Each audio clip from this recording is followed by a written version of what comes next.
दोस्तों, मोहम्मद रफ़ी और महमूद दोनों हमारी फिल्मों की ऐसी महान शख्सियत थे जो जिन फिल्मों में एक साथ आए तो दोनों की टाइमिंग और प्रतिभा ने दर्शकों को दीवाना कर दिया। रखा है मोहब्बत अपने अफसाने का, ये तेरी सादगी, ये तेरा बाँझ।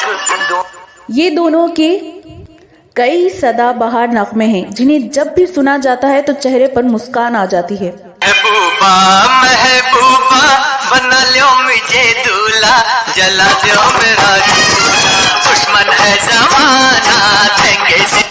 लेकिन हम जिस फिल्म की बात कर रहे हैं इसमें रफ़ी साहब और महमूद जी का एक साथ होना न फिल्म के हीरो को मंजूर था और न ही खलनायक को। इतना ही नहीं, इन दोनों दिग्गजों ने रफ़ी साहब और महमूद की जोड़ी को साथ में रखने पर फिल्म के फ्लॉप होने की भविष्यवाणी की। एक बड़े निर्देशक ने भी कहा था कि इस गाने से पूरी फिल्म का स्तर गिर जाएगा। इस दुनिया में जीना हो तो सुन लो मेरी बात।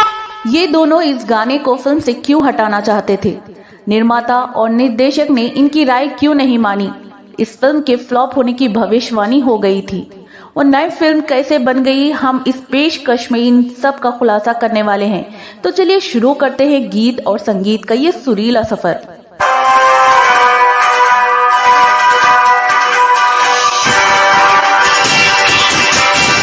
गुमनाम है कोई।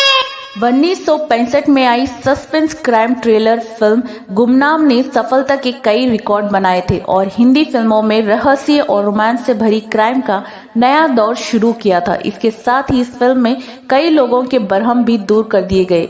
गुमनाम से पहले निर्माता एनएनसीपी की 1964 में वो कौन थी फिल्म ब्लॉकबस्टर रही जिसे राज खोसला ने डायरेक्ट किया था। इसलिए वो चाहते थे कि गुमनाम का निर्देशन भी राज खोसला ही करे, लेकिन राज खोसला को गुमनाम की कहानी में दम नजर नहीं आया और उन्होंने फिल्म डायरेक्ट करने से इनकार कर दिया। एक लड़की है जिसने जीना मुश्किल। गुमनाम फिल्म की कहानी मशहूर क्राइम थ्रिलर उपन्यासकार अगाथा क्रिस्टी के उपन्यास and then there were none पर आधारित है, जो सबसे पहले 1939 में छपी थी।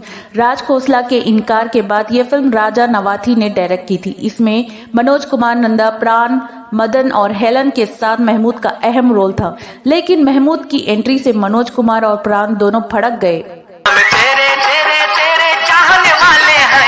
दरअसल शुरुआत में फिल्म की स्क्रिप्ट में महमूद वाला रोल नहीं था, लेकिन जैसे सब्जी में नमक ना हो तो स्वाद नहीं आता, वैसे ही इस दौर की फिल्मों में महमूद ना हो तो दर्शकों को मजा नहीं आता था। इसलिए निर्माता एनएनसीपी ने जबरन इसमें महमूद का रोल जुड़वा दिया था। जय हंगामा, कहाँ भाग रही तू? मैं काले से डर गए क्या? महमूद अपने रोल में हीरो पर भी हावी हो जाते थे, इसलिए कई बड़े स्टार्स उनके साथ काम करने से बचने लगे थे। इनमें से तो कई पूरी कोशिश करते थे कि वो महमूद को अपनी फिल्म से निकलवा दें, लेकिन निर्माता, निर्देशक और फाइनेंसर्स के दबाव के कारण महमूद को लेना ही पड़ता था। यही गुमनाम में हो रहा था। गुमनाम का संगीत उस दौर का सबसे सफल संगीतकार शंकर जयकिशन दे रहे थे, जबकि गीत उनके फेवरेट शैलेंद्र और हसरत जयपुरी की टीम ने लिखे थे। इसमें मोहम्मद रफ़ी लीड सिंगर थे, जबकि फीमेल सिंगर में मंगेशकर सिस्टर्स लता जी, आयशा जी और उषा जी शामिल थी। इधर मनोज कुमार और प्राण तब भी महमूद को फिल्म से हटाने की कोशिश कर रहे थे, लेकिन महमूद को फिल्म से हटाने की कोशिश नाकाम रही। जब उन्हें ये पता चला कि उसमें महमूद का बहुत अहम रोल है और वो इसमें वो गाना भी करने वाले हैं, तो दोनों परेशान हो गए।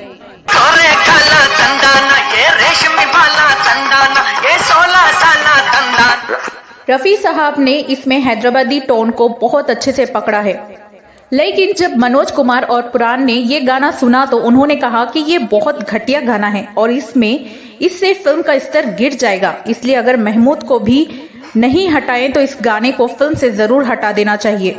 उन्हें लग रहा था कि हीरो और कॉमेडी कलाकार पर एक गायक यानी रफ़ी साहब की आवाज को दर्शक पसंद नहीं करेंगे, लेकिन निर्माता एनएनसीपी ने डायरेक्टर राजा नवाथी उन दोनों की एक भी शिकायत या सुझाव नहीं मान रहे थे। उन्होंने इस गीत को हटाने से इनकार कर दिया। तब दोनों को लगा कि निर्माता सिप्पी राज खोसला को बहुत मानते हैं, अगर वो इस गाने को फिल्म से हटाने के लिए कहेंगे तो शायद ये गाना हटा दिया जाएगा।